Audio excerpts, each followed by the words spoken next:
ஹரி ஓம் நமஸ்காரம். தேவாரா பாடல் பெற்ற ஸ்தலம் திருக்கடையூர் அப்படின்னு அழைக்கப்படும் திருக்கடையூர் கோயில் பற்றி இன்னைக்கு பார்க்கலாம். சுவாமி இங்கே அமிர்த கடத்தில் ஸ்வயம்புவாக தோன்றியிருக்கார். அதனால அமிர்த கடேஸ்வரர். இங்கே அம்பாள் பேர் அபிராமவல்லி. அபிராமி அந்தாதி பாடுறோமே இந்த அம்பாள் மேலே தான். சுப்பிரமணியம் அப்படின்னு ஒரு பக்தர் இருந்தார். அம்பாள் மேலே ரொம்ப பக்தி. அந்த ஒரு ராஜாவுக்கு சந்தர்ப்ப சூழ்நிலைனால இவர் மேலே சந்தேகம் வந்தது, தண்டனை கொடுத்துட்டார். அப்போ இவர் அம்பாள் மேலே அந்தாதி பாடினார். இவர் பாட பாட பாட இவரோட பக்திக்கு இறங்கி அம்பாள் தன்னோட பக்தனோட வார்த்தை நிஜமாக்கணும் அப்படின்னு தன்னோட காதுத்தோடு அப்படியே வானத்தில் வீசி எறிஞ்சா நிலவு போல ஜொலிச்சது. அன்னைக்கு தை அமாவாசை, ஆனால் தை பௌர்ணமி போல பிரகாசமாக இருந்தது. ராஜாவுக்கும் இவரோட பக்தி தெரிஞ்சது. அன்னையிலேருந்து இவர் அபிராமி பட்டர்னு அழைக்கப்பட்டார்.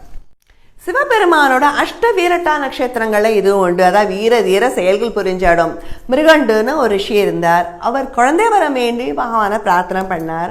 பகவானும் 16 ஆயுள் உள்ள சிறந்த குழந்தை வேணுமா, இல்லைன்னா மந்த புத்தியுள்ள நிறைய ஆயுள் உள்ள குழந்தை வேணுமா? எந்த அம்மா அப்பாவுக்கும் தன்னோட குழந்தை சிறந்தவனாக இருக்கணும் தானே ஆசை. அதனால் எனக்கு பிறக்க போகிற குழந்தை சிறந்தவனா பக்திமானா இருக்கணும்னு மிருகண்டு சொன்னார். பகவான் அருளால் பிறந்தவர் மார்க்கண்டேயன்.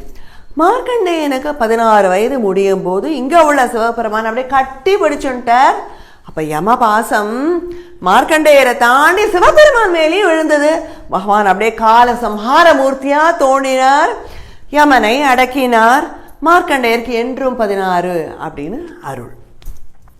அதனால இந்த க்ஷேத்திரத்துக்கு வந்தால் யம பயம் நீங்கும், ஆயுள் நீடிக்கும்.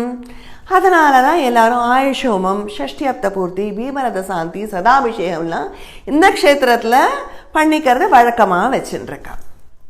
முருகப்பெருமானுக்கு மட்டுமில்லை அறுபடை வீடு, விநாயகர் பெருமானுக்கும் உண்டு. இந்த ஸ்தலம் விநாயகர் பெருமானோட ஒரு படை வீடு.